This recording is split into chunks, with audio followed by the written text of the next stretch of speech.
Assalamu alaikum, peace and blessings.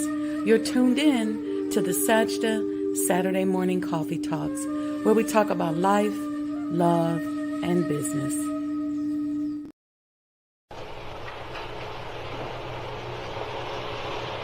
O Allah, guide me among those whom Thou hast guided aright, and preserve me among those whom Thou hast preserved, and befriend me among those whom Thou hast befriended.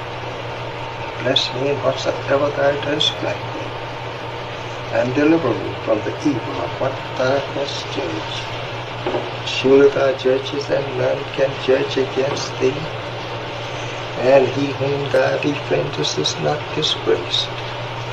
Blessed art Thou, O Lord, and exalted be Thee above what they set up besides Thee.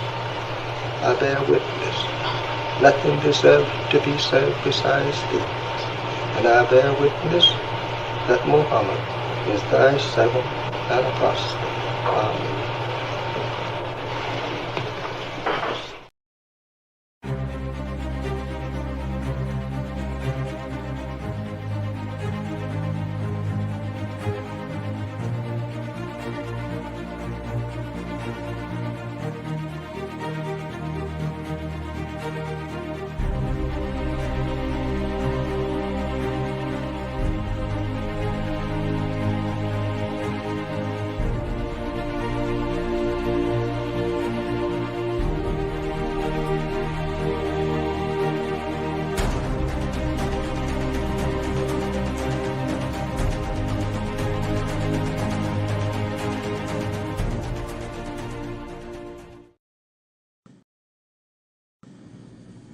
The Honorable Elijah Muhammad, who in my judgment is the master historian,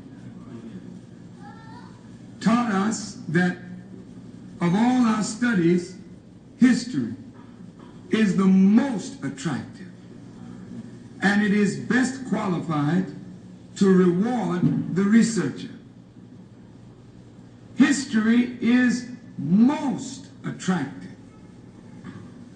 Why should history be most attractive? Because history is the recorded time of the human family in its struggle to overcome obstacles. There is no life that is without struggle.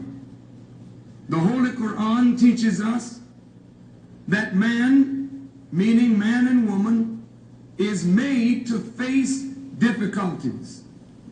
And after difficulty comes ease. But it is history that guides us through difficulty.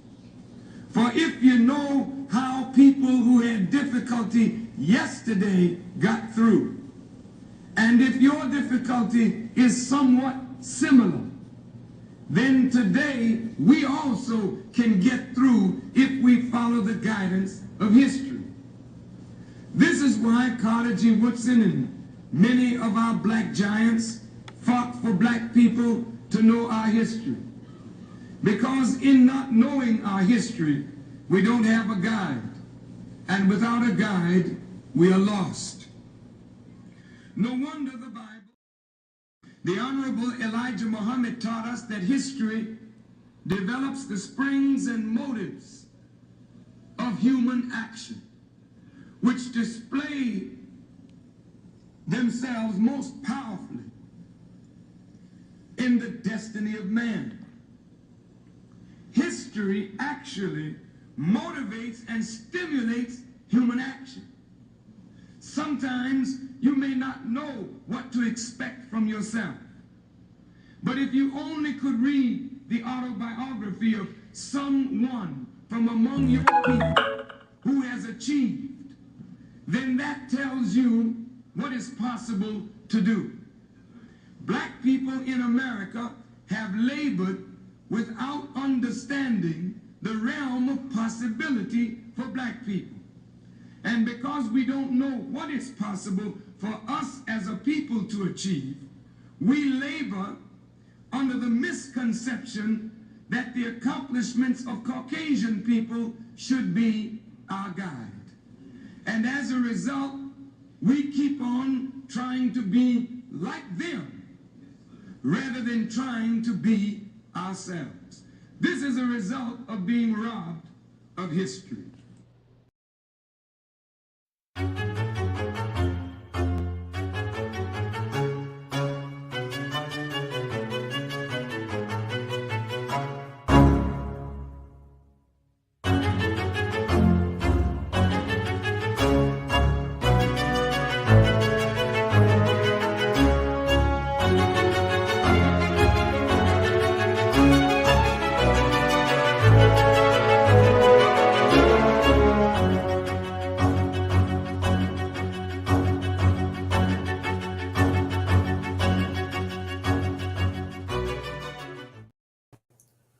Assalamu alaikum, family. Welcome and good morning. Grand rising, everyone. Welcome to the Sajdah Saturday morning coffee talks. Y'all know this is where we talk about life, love, and business. And this is our continuation of our motivational series on the women of the Bible. And today we're going to talk about Queen Sheba, but I want to address something. Let me know in the chat how y'all like our new Sajdah House commercials that have the minister's voiceover talking about the importance of history. Very, very powerful, at least to me. But y'all know I'm about this all the time. So you can't be around me if you ain't about it all the time. But I just want to address one thing. As a business developer and as a business consultant, I got a Facebook link from a friend the other morning. And then when he sent it to me, I had a reaction and we had a little texting dialogue. And then about 7 other people sent the same clip to me. And I don't know if this is something that was going viral. I didn't even look to see where it was from. But let me see if I can play it, because I want to address something before we start here today. Let me see if I can get it. Hold on one second, y'all. We're gonna had another video presented for our presentation, or set up for our presentation today, but let me find this one first.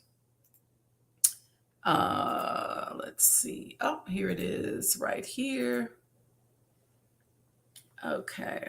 That's why we never scale up into profitability, because we're living hand to mouth, mixing the 96% of businesses have less than 2 employees and they don't know how to scale up. You know what? It is baked into our culture to hustle. Well, hustle means you got your hands on everything. If you got your hands on everything, you can't have many things because you only got 2 hands. So whether you're a street hustler, barbering, doing people's tax returns, you're actually doing the work. You're frying the chicken. You're washing the hair. You're doing, but not being. It's a hustle. If you can't walk away from it for 2 months and still have income, it's not a business. It's a hustle. That's why we never scale up into profitability, because we're living hand to mouth, mixing the money from the business into our operating account. Don't have an EIN number. Never set up an LLC or LLP. Don't have an S corporation, C corporation. What we did was create a job and we hustle. And the problem with that is when it's just you doing the work, you have to run faster, and we're running ourselves to death. 96% of businesses have less than 2 employees and they don't know how to scale up.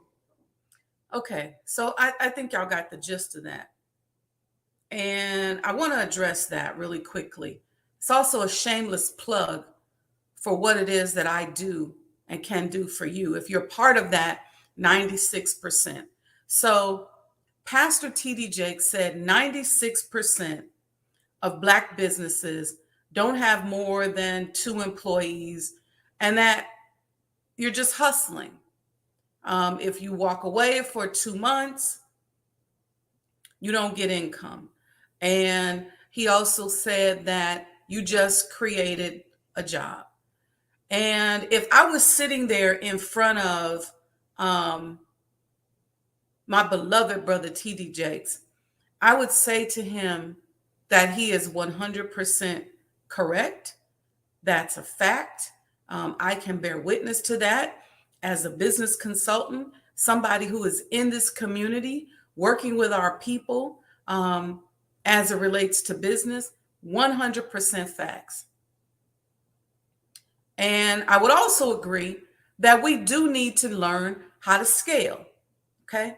That's where I come in and I help you take that hustle so that you can scale it. You can create systems, processes, and a way of doing business so that it becomes not only a hustle, but a business, okay, that is something that can be passed on. But let me say this, you got to crawl before you can walk. See, I wouldn't leave that there with it coming off being critical to brothers and sisters so that it becomes a turnoff. Even though it's a fact. See, you can state a fact, but that fact can be a turnoff. What is the solution? Because the bottom line is people are tired. They're tired of all the racism. They're tired of all the sexism. They're tired of all of the discrimination. Did you know that 2/3 of people who work for somebody else have their mental health impacted by a job? And so people are tired. And so because now we have an opportunity to be able to maybe at least own our own job, and the relief from the stress from all of the isms is enough for us to say, I'm just going to go into business for myself. Let me start by owning a job. Let me own my own job. I don't care if I got to fry all the chicken. I don't care if I got to do all the tax returns. I don't care if I got to do all the business. It's better, goddamn it, than me facing the emotional trauma that oftentimes we face in these predatory situations on our jobs. Don't get me wrong. Some companies are good. Some companies are really trying, and some people have adapted really well, but a lot of people are tired. They're tired of being held back. They're tired of working twice as hard, 3 times as hard. Damn it, if I'm going to work that hard, I may as well work that hard for myself. Why am I going to bust my backside for you and you don't even treat me right? So I think there's a balance that has to be presented in that. That's why we do these kind of historical series and the Women of the Bible series, so that you can get some motivation and get some relief from the mental trauma that is put out here on you on these daggone jobs. So we got to be careful with that kind of thing. And that would have been my little slight pushback to Pastor T.D. Jakes. Yes, you're right. So now let's devise something that is going to help people learn how to scale. They got the business. They own their job. They've relieved themselves of that trauma. So now let's devise something that will help take them to the other level. And maybe he offered that. I don't know. I didn't see the whole clip. I probably should have looked for it. But I just want to say that because a lot of times we hear these clips and we start feeling bad about ourselves, or we reject. You can't go into a situation trying to help somebody by talking about them first. Yeah, a lot of entrepreneurs are tired. You're right. But they sick of what's happening in these corporate environments. Let me tell you, that stuff is old. And as a business consultant, see, a lot of times when you ain't been in and out, sorry, brother TD Jake, sorry, Charlemagne, but when you ain't been in and out of these companies, you don't know what it's like. See, I've been in and out of these companies. I've even had businesses where I work with people who they themselves were toxic. We send our children into these environments. You got people sexually harassing them. You got environments where there's a male leader or a female leader, and all they do is prey on their employees sexually.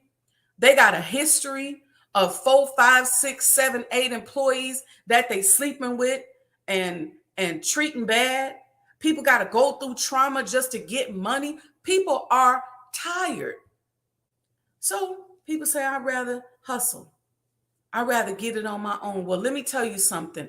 I can help you turn that hustle into a business. You keep that mindset of being innovative and doing what you got to do, because at least you got some relief from this predator who is always on our backs.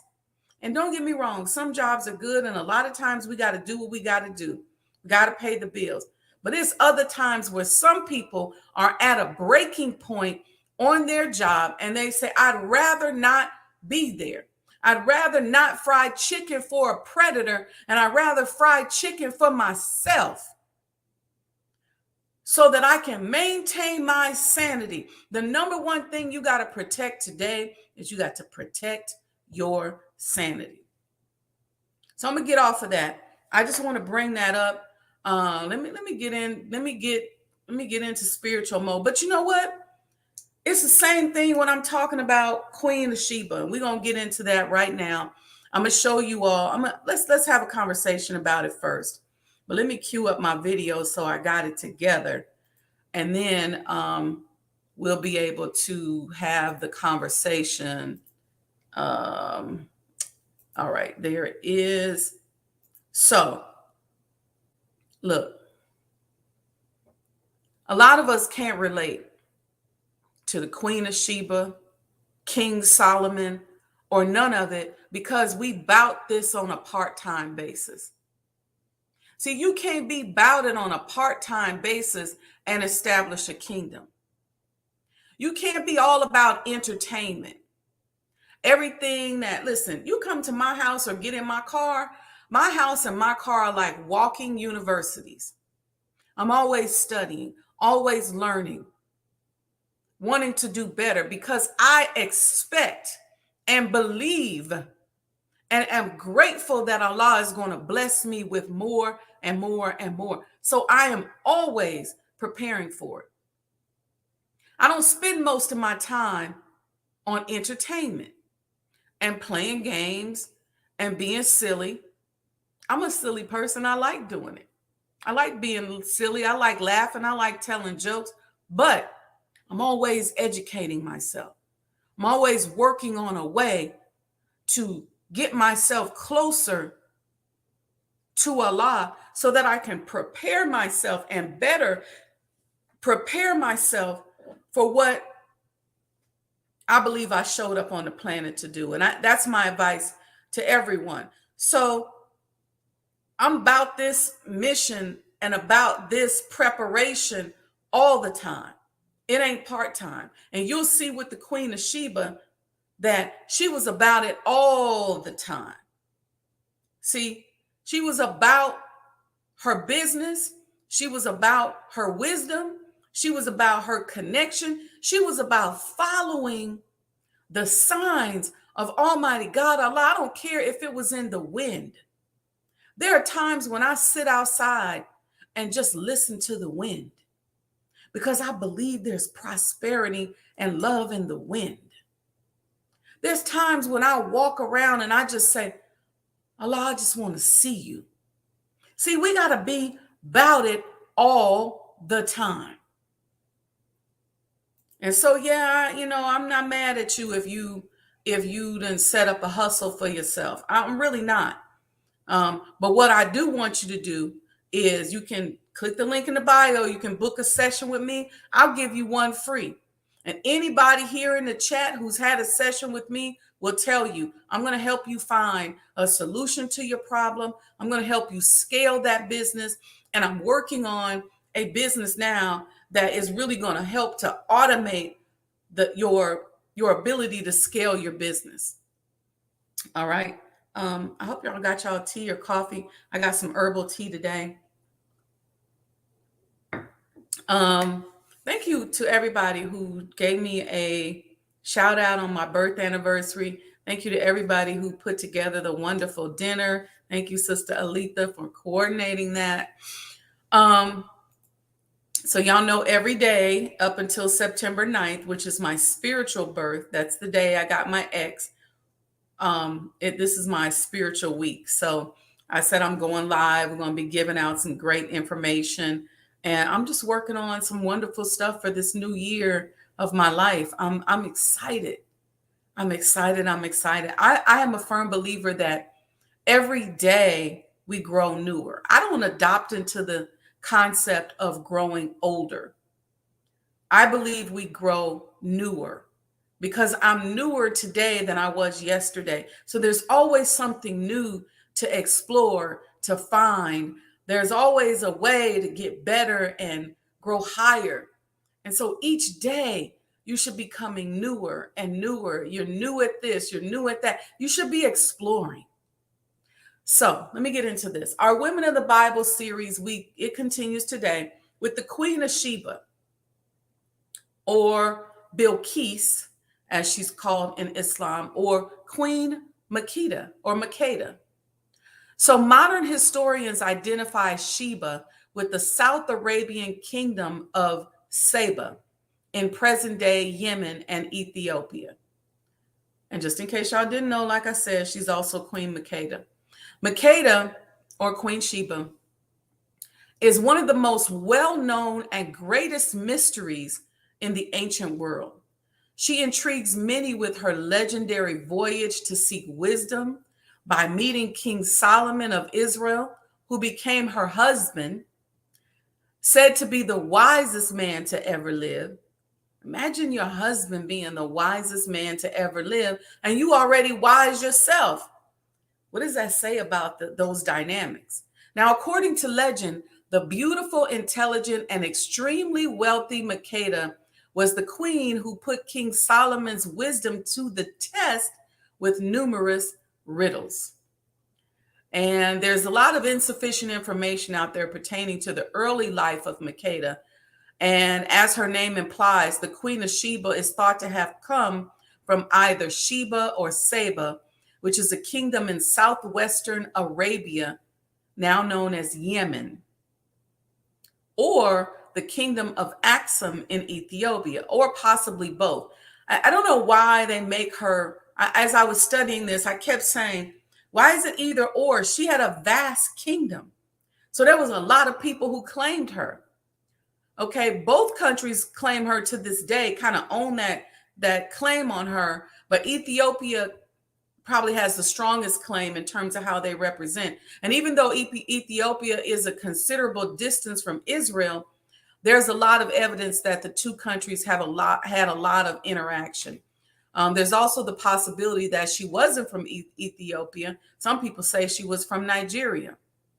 Now, one of the valuable herbs that she brought to King Solomon, or Suleiman, as we call him in the Holy Quran, was frankincense.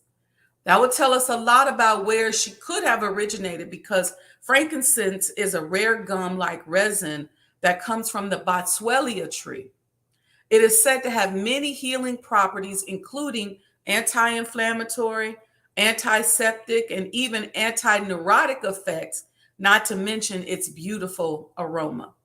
The Boswellia tree can be found in North Africa and Yemen before it was transplanted throughout Asia and India. But her impact was powerful on many major religions. Before we go to this video, let me see what y'all saying in the chat. Mom says she got some pumpkin coffee. I heard that, Mom. I love pumpkin spice coffee. That's why I love this time of the year. Regional Squat Sky Girl, thank you for landing and joining us. She said, Assalamu alaikum, family. Safely at home, and prayerful that you are safe and healthy as well. Thank you, sis. Sister Marvelous Marva, yes, so true. Your sanity is paramount. I resigned from a toxic job on the spot. People are tired, y'all. They're tired. They're tired of white supremacy. They're tired of predatory behavior in the workplace. They're tired of supervisors and jealousy and drama. People are sick of it. And let me say this real quick before we go to our video, but I see y'all in the chat. Before we go to our video, I remember when I graduated from college, and I remember growing up, I was very much in grown folks' business growing up. Okay. I always wanted to be a professional. So I was very conscious of the inner dynamics that was happening with my mother and father at their jobs. And I remember learning in school about toxicity and the need for human resources and things like that to jump in and help tell these folks how to deal with people. So I remember that. And I remember when I graduated, my mom talking to me about working where she worked. And I remember in the back of my mind saying, but I don't want to go through what y'all going through. And there's no shade against them because we needed what they went through in order for us to step on their shoulders and move to that next level. But we can't be seeking to go back to what they dealt with. And that's what people are saying nowadays. Look, like I said, I'd rather fry my own chicken than fried chicken for you and be sexually harassed and mentally abused. That's just the facts. So let's get into this video about Sheba. I'm going to put it up as a dual screen because I got some commentary that I want to give. And let me set this up right. So y'all know we've been talking about how love is the key and how powerful love is. And when you look at any of these stories that we've covered, love is the core element that has established kingdoms, destroyed kingdoms, strengthened kings and queens, and developed champions. It's love. So when we're talking about loving yourself and your sanity enough to sacrifice for yourself and love yourself so much that you love what looks like you. That's a word for somebody right there. Love yourself so much that you love what looks like you. Anyway, so in this is a love story. It's kind of like a couple of love stories that I love, even though they may not have ended so well. I love the love story between Nelson Mandela and Winnie Mandela. And you really get that when there's a film that is from Winnie's perspective. I think it's called Winnie. She's actually one of my heroes because I could so see myself being her. I love love, and I love that kind of deep spiritual connection and love that I could see myself being her. But her story is a love story. I want you to think about it and go check out the movie. They don't show it when they show you like Mandela, like the one with Idris Elba and the one with Morgan Freeman. They don't really show you the love between the two of them, and the love that sparked between the two of them is what created the explosion that broke up apartheid. It was their love. And then she went on with her powerful love to be the mother of the movement. But the movie is called Winnie. I think it's produced by Pastor T.D. Jakes, and it stars Jennifer Hudson and I forget the brother's name, light-skinned brother. But anyway, yeah, I love me some Winnie Mandela.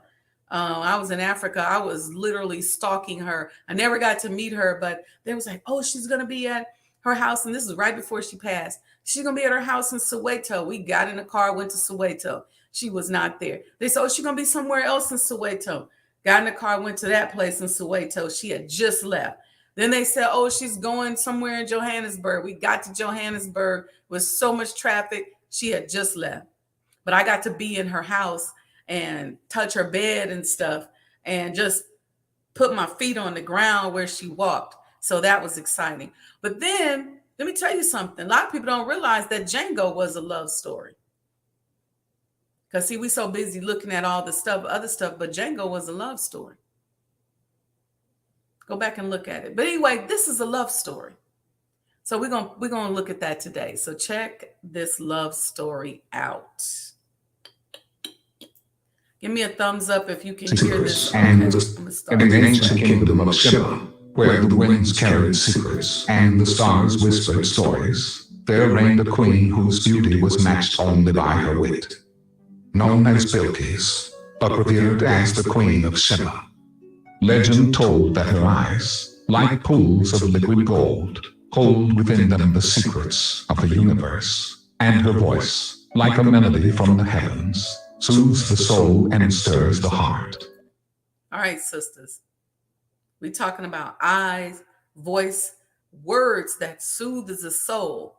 That's what kind of sister our sister was. She knew how to talk, how to speak, how to be a leader, and she presented, this is what I'm getting from this, like a queen, an attractive queen. All right, let's keep going. Her touch like a warm breeze, caressing the skin and igniting the senses with a fire that cannot be quenched. Such was the charm of Queen Sheba. Her kingdom was awash with riches beyond measure, where gold flowed like water and precious gems sparkled like stars in the night sky. Gold flowed like water. Are y'all envisioning this? I'm stopping this because I want you all to go there with this in your imagination. I want you to visualize this. It's just gold flowing like water and gems sparkling like stars in the night sky. I'm thinking about those being diamonds and precious gems that are just sparkling. We're talking about massive wealth from a queen who was wealthy herself. They talking about her persona, her eyes, her skin, her touch, her words. Palaces of white stone rose high above the treetops, each more magnificent than the last, their walls adorned with tapestries woven with threads of gold and silver. But the true measure of the kingdom's wealth lay not in its material possessions, but in the hearts of its people. All right. So it's one thing to have wealth and flaunt it and be a predator.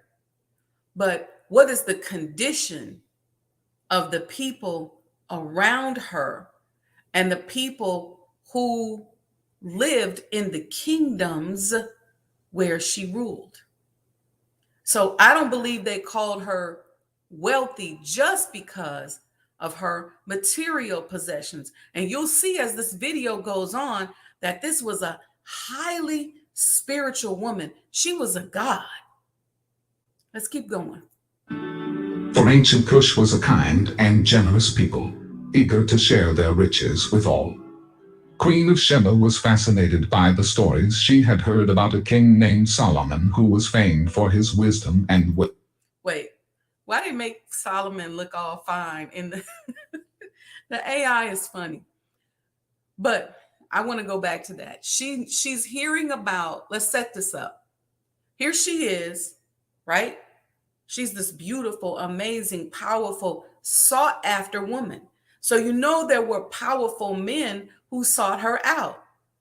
But she's hearing about Solomon or Suleiman, who is the wisest man ever. And she's hearing about them and she's fascinated.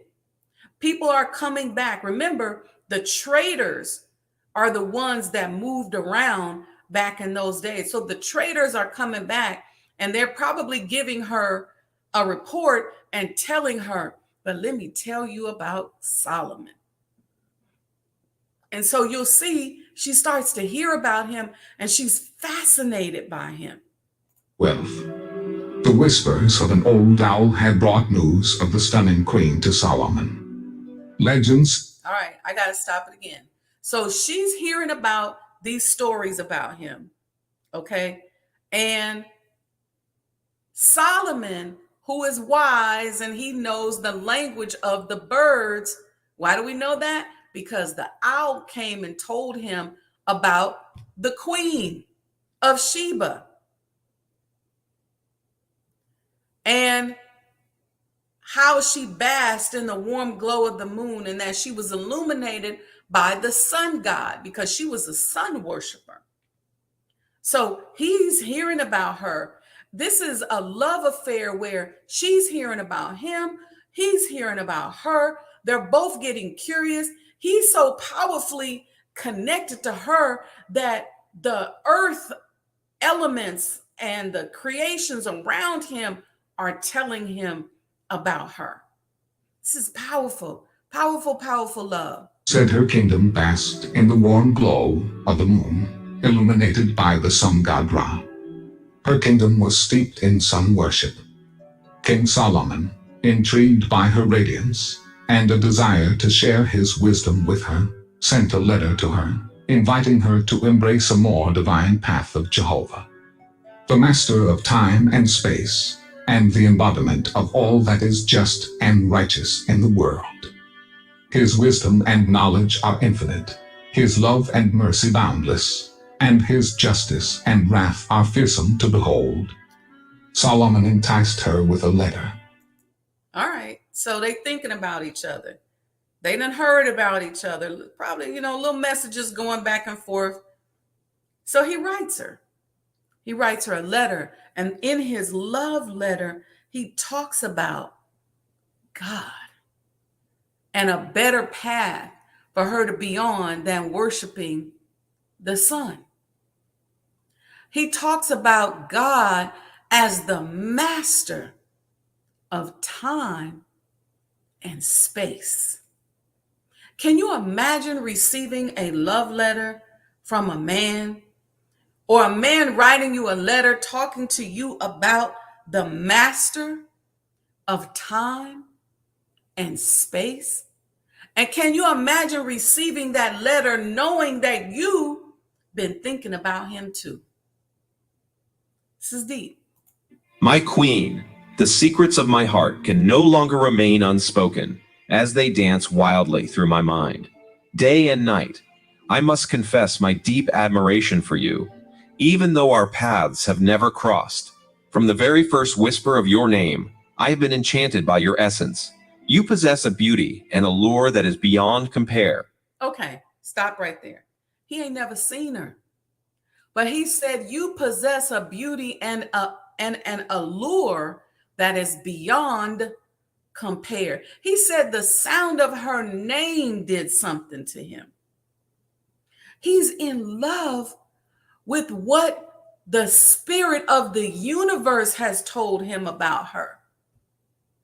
He's in love, with the messages and the things that people have told him about her, but that kind of love comes from Allah himself. God had to make him love her in that way, and he never saw her before. There was no email. There was no pictures. He said, you possess a beauty and an allure that is beyond compare. He wouldn't know that. And Solomon is a wise, righteous man. He wouldn't know that, nor would he say that if God didn't tell him that. Talk to me in the chat.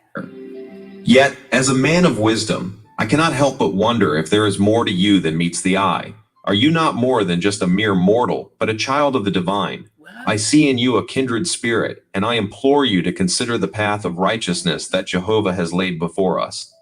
Beloved, I implore you, do not leave me in this world without knowing if my affections are shared.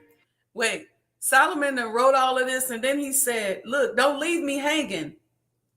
Beloved, don't leave me out here in the world without letting me know that my feelings are shared. He done poured his heart out.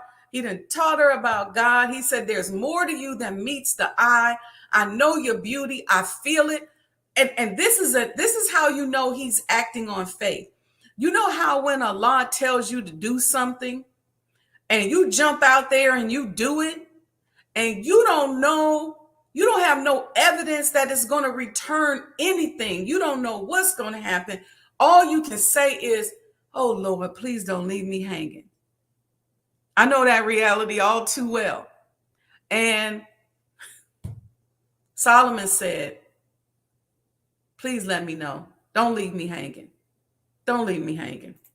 I will wait with a heart full of hope for your response. Yours always, a devoted admirer. In response, the queen, known as Bilqis, sent a lavish assortment of gifts to the king's court, hoping to win his favor. Okay, so he writes the letter. He tells her, don't leave me hanging. So she sends some gifts to him as a gesture and showing him, basically, I'm not leaving you hanging. I'm feeling what you feeling too. There's something there. And she's probably thinking to herself, I need to see him. I need to meet him. I got to touch him. Something's up, because Allah is talking to me about you too. So Allah is talking to you. He's sending the owls and making the wind blow, and everybody's sending messages. Well, I'm getting the same thing. So here's some gifts. I'm going to send you some beautiful gifts just to show you how I feel and that you're not alone, because she had to be feeling the same thing. Like, man, I don't want him to feel like he's alone, because his letter brought me comfort, because I've been thinking about him too. But Solomon, with his unyielding devotion to the divine, remained unmoved by the offerings. Now, wait a minute, Solomon. You done wrote me this letter. You got me excited. I send you some gifts, and you unmoved? You unmoved? Okay. What does that mean? You unmoved. I thought we was in this together. I thought Allah was communicating with us and we was operating beyond our intellectual capacity. We both out here on a limb, but you unmoved by my offerings? Determined to meet this king and test his wisdom, the queen embarked on a long and perilous journey through. So Queen Sheba said, I sent you the gifts. You acting shady? I'm on my way. I'm coming over there. I'm getting ready to come see you. It's a long, treacherous journey through the desert, but I'm coming to Jerusalem. I'm about to come see you, because I don't understand now what's going on. I'm on my way. Through the treacherous terrain of the desert to reach Jerusalem, the seat of Solomon's kingdom. She followed the whispers of the wind and the call of her heart. Come on now. She said, I'm on my way. God said, I don't know if she knew the way or not, but she followed the whispers of the wind and the call of her heart. As I told y'all, the elements was speaking and giving them this love. You can sit down and feel the emotion for you in the wind. Try it one day. Sometimes when you're driving, don't always have the windows up if you can be in a safe space, and let the wind blow in your face. Or sit outside and let the wind blow and see what the wind says to you. She following the whispers of the wind. So imagine you sitting down outside and you feel like the wind is saying something to you about this man. You send him these gifts, y'all writing letters, and you say, you know what, I'm on my way. Because I don't know if I like that response. I need a little bit more. Her quest led her to the fabled land of Jerusalem. Upon arrival, the queen was greeted with great ceremony and was taken to Solomon's palace, where he entertained her with a lavish banquet. The two conversed and debated, with the queen posing difficult questions and riddles, testing Solomon's intelligence and wit. Okay, so now we over here. She done got there. They having a banquet. They having great conversations, but she ain't no pushover. So she's challenging him, because remember, she's wise too. She's a god herself. So she's challenging him. She wants to see if he really is who he say he is, or who they say he is. She's trying to see what kind of mind he got. So she's mining his mind. She's up in his head, trying to see how it functions, because that's the only way that a woman like Sheba could fall in love with a king, a man like Solomon, is she got to get in his head and see what's to this mind. He can't give her more than what she got. Remember, she got gold flowing like water in her kingdom. She got jewels and gemstones that sparkle like the stars. She comes from massive wealth. So he can't give her anything and make her fall in love.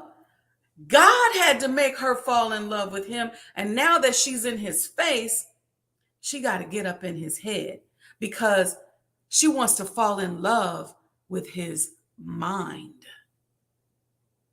Come on, somebody. Much to her surprise, Solomon proved himself true to being the master of wisdom.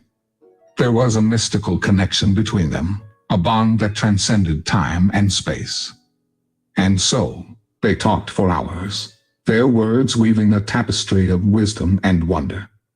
The Queen of Sheba was spellbound by the man, for she had never before encountered someone so captivating and alluring. She fell in love with him because of his mind. She was captivated by his mind. She was, they said, spellbound by his mind. She never met him, but they talked for hours. Can you imagine? Wouldn't it be cool if we had a transcript of that conversation? Come on. She was struck by his gentle stare, which seemed to pierce through her soul with its warmth and kindness. What? Every word that flowed from his lips was like honey, sweet and intoxicating, and she found herself hanging on his every syllable. But it was not just his words that enamored her. It was his wisdom and intelligence that shone like a brilliant star in the night sky. He was a man of great depth and insight, who seemed to possess a knowledge and understanding of the world that surpassed that of any mortal. He was wise. He had knowledge and understanding that seemed to surpass that of any mortal. She knew once she finished talking to him, like, this man is a god. This man is a god. And I'm in love. That's what she's saying. They both sitting there wealthy. They got all kind of stuff. But it ain't that.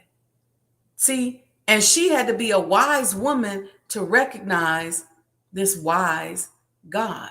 Even to be worthy to be attracted to one another meant that they had to be on a certain level. Because God ain't going to put somebody who's on a level 10 with somebody who's on a level 2. If God was with both of them and spoke to them through the universe and through his creations about one another, that means that there was some compatibility. And mind you, Solomon already had 100 and something other wives. She was entranced by his ability to see through the facade of the world and discern the truth. She was attracted to him because he could see through the facades of the world and discern the truth. See, listen, a lot of us can't relate to this because we're not necessarily building a kingdom. But when you got a kingdom and things to protect, your man got to have that kind of wisdom. Your woman got to have that kind of wisdom. You know, he's probably taken wives in different areas that they conquer,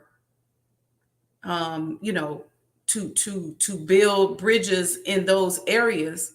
I'm not saying that they were all concubines. They called them wives. But Sheba, he fell deeply in love with her. But it's a divine, universal love, guided by Almighty God, Allah. That lay beneath. As the days went by, the queen found herself completely possessed by Solomon's charm and charisma, and he to hers. It was on the last night of her visit that something truly magical happened.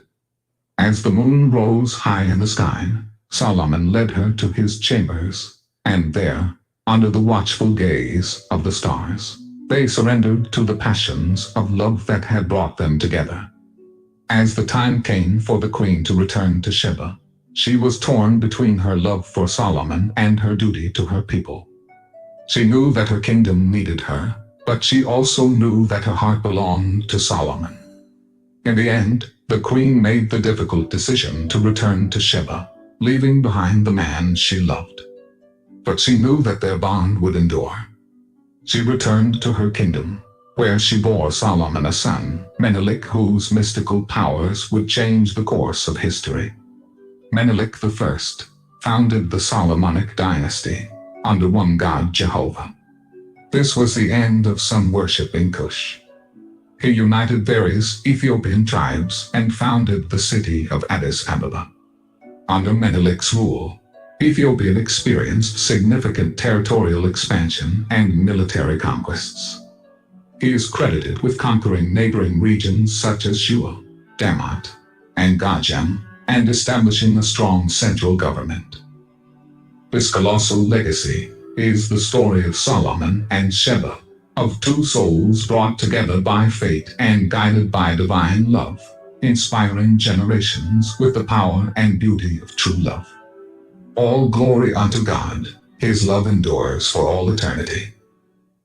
In the ancient kingdom of Sheba. Wow, wow, and wow. How beautiful was that? How beautiful was that? Just amazing. Look, I've been talking. I didn't even realize. I actually was going to go through the Holy Quran and talk about what the Quran says about her, but I think y'all got the gist of it. I got to remember the goal here. The goal here is for us to pick up the essence of these people. Just like we got the essence of Moses and Zipporah, we want to pick up the essence of Solomon and Sheba, and you all can go and study. Go to Surah 27, the Naml, section 3, which is the history of Solomon. And it speaks of her there. It doesn't call her by name, but you'll recognize it from the stories. And just do some studying. But the idea is for us to pick up that essence so that we can function on that type of vibrational level and not on the vibrational level of Yaqub and his made man.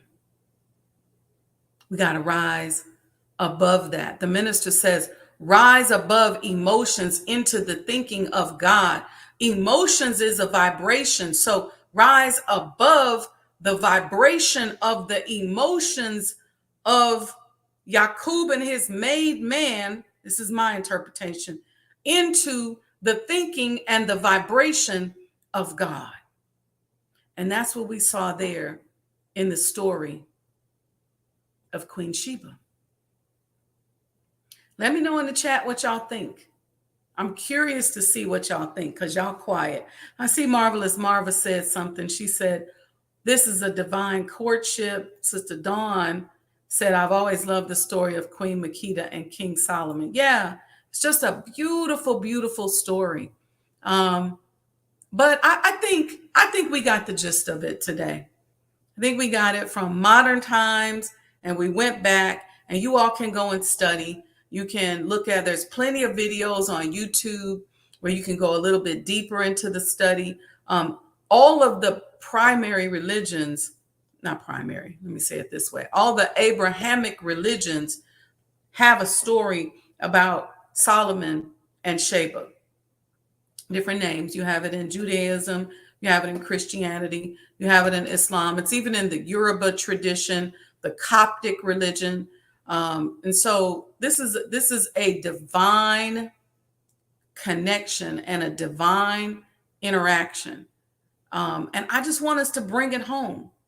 I don't want it to be a story that is out there outside of us. I want us to bring it on home, bring it to ourselves. Regional Sky Girl said, I'm in the kitchen cooking right now, listening. I'm like, wow.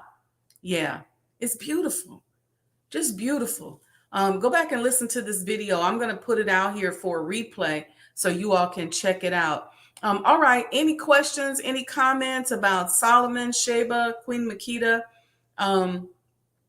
Let me know. You all know we're still working towards the completion of the Honorable Elijah Muhammad House. Sponsorship opportunities are still available. We definitely need your support from a sponsorship standpoint. History is very, very important. It is the greatest at rewarding the researcher. It's the most attractive. Let's see, Sister Dawn said, Randall Robinson also wrote a great story that incorporated and gave a history of Queen Sheba about Makeda. Okay, that works. And so yeah, let's get into our history. Let's study our history. We know history matters. And it's important that we build these edifices. Many of you know I've started a preservation consulting business. Sister Aletha says, yes, divinely beautiful. And their union bore a son who ended the sun worship, polytheism in their regions. Powerful, very, very powerful, very powerful, beautiful. Look at how God came to her, and she didn't even know him or believe in him. It was Solomon who brought that to her. And story has it that their son, when he was 22 years old, Solomon had given Sheba or Queen Makeda a ring. And so he took that ring at 22 and went back to his father and said, I'm your son, proved it with the ring, and was taught by his very wise father, and ended up going back to his kingdom after having been offered to stay in Jerusalem. He went back to the kingdom and yes, helped to end polytheism and establish this kingdom even further. So it's just super deep and super beautiful. So anyway, preservation consulting, we are working on preserving the legacy of Reverend Dr. Lewis Rawls and Tabernacle Missionary Baptist Church. That's our first project for the preservation consulting.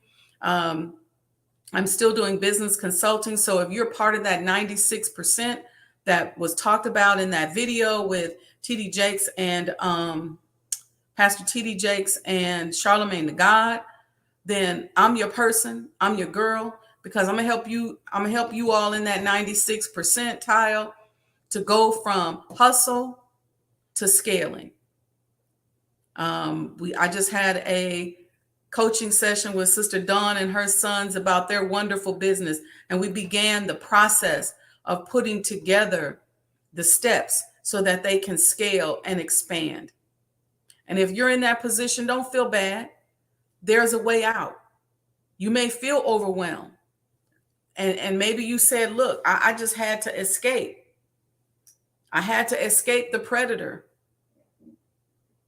And don't get me wrong, some jobs are good. Some are bearable, and some are those that you can hang in there with. And some companies really do try.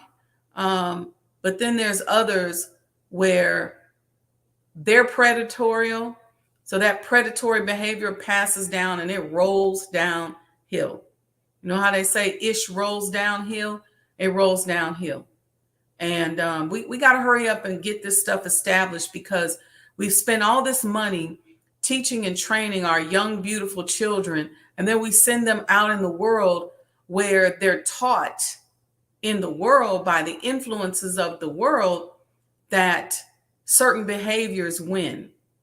And when they're out there being challenged, and their Islam, their Christianity, their Pan-Africanism is being challenged, a lot of us like to say, well, we taught them, we hope they'll win, we hope they'll overcome, but we can save them a lot of pain if we can build a pipeline, and we can save ourselves a lot of pain, because oftentimes the problem is finding good employees.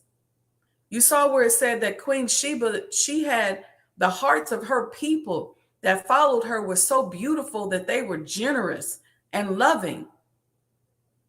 When we don't have that kind of autonomous rulership over people, You're going to be hiring people who are predators, hiring people who are undercover molesters and all kind of stuff. But if we do our part in scaling our businesses up, we do our part in training our children, then we have our own pipeline. Listen, when I was in college and I started interviewing, most of the white guys and white girls that were interviewing, that were graduating with me, they already knew where they were going to work because they were part of a pipeline. Somebody had already tapped them as teenagers and said, this is where you're going to work. This is what you can do. Well, guess what? When we're looking to scale those businesses and I tell you, you look like you're going to need 4 employees for this, you should be able to tap into the educational pipeline of children and students that think like you and move like you. They should already be primed and ready. So you should be able to tap right into them and roll them right into your conscious company, your business. But first, we got to get the policies. We got to get the procedures set up. We got to get the corporate culture and the environment right. We got to get your energy right. So there's some work to do, but we can do it. It can be done. And let me tell you something. The mere fact that you're not dealing with the predator every day is going to help accelerate that growth and that development. So, all right, family, happy Saturday to everyone. Thank you for tuning in. Thank you for listening this morning. Don't chip and dip me. Y'all know what you got to do. Don't chip and dip me. I'm giving out all this wonderful information, or at least I think it's wonderful. Got the champions up on early on the Saturday morning. So make a donation, go out there, go to sajdahhouse.com. You can purchase your coin. I'm just looking over here in the chat. You can Cash App us. It's all going across the bottom of the screen. Cash App us, $MOEtoday, MOETODAY. But support the movement. Support. We ain't got that far to go. But I'm ready. And I know y'all ready. But you all just have to hear about it when y'all get on here with me. I'm about this 24 hours a day. It's my life. So, well, that's it. That's all I'm saying. All right, family. Thank you all in the chat. Thank you for participating. I appreciate you all. Love you all. Thank you for the birth anniversary well wishes. And thank you for celebrating with me from now until September 9th. All right. Peace and blessings, family. Happy Saturday. Do something nice for somebody today. And don't just jump off. I got a couple commercials for y'all. All right. Peace and blessings.